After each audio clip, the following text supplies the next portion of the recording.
Isang magandang araw pong muli, mga kapatid. Narito naman po tayo muli upang patuloy natin tuklasin ang marami pang hiwaga ng Biblia.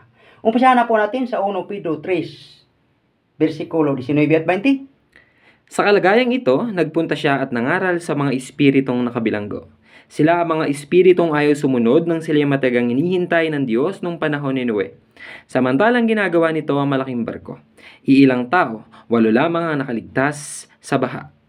Ayun, napakaliwanag po na ang espiritong itong pinuntahan ng ating Panginoon Kristo doon sa kulungan o purgatorio, walang iba kundi ang mga espiritu noong kapanahonan ni Noe.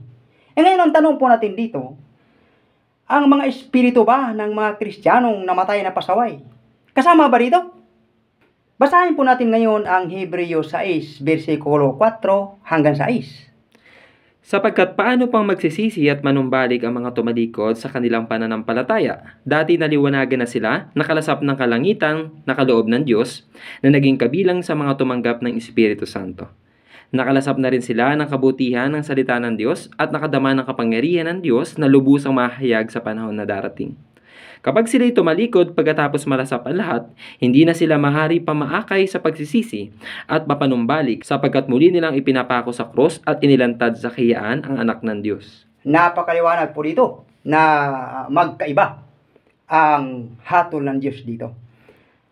Ang mga espiritu na hindi pa nakarinig ng aral ng kapanahonan ni Noe, yun yung pinuntahan ng ating Panginoon Kristo. Ngunit ang mga Kristiyano na nakarinig na ng aral pagkatapos tumalikod, hindi na sila maaari pang makapagsisi. Idagdag pa natin ang pangalawang Pedro 2, versikulo 21 at 22. Mabuti pang hindi na nila matutuhan ang daang matuwid, kaysa matapos matutuhan ng banal na kautusang itinuro sa kanila ay tumalikod sila dito. Angkop na angkop sa nangyayari sa kanila ang kasabihang, ugali ng aso, matapos sumuka ay muling kinakain ang iniluwa.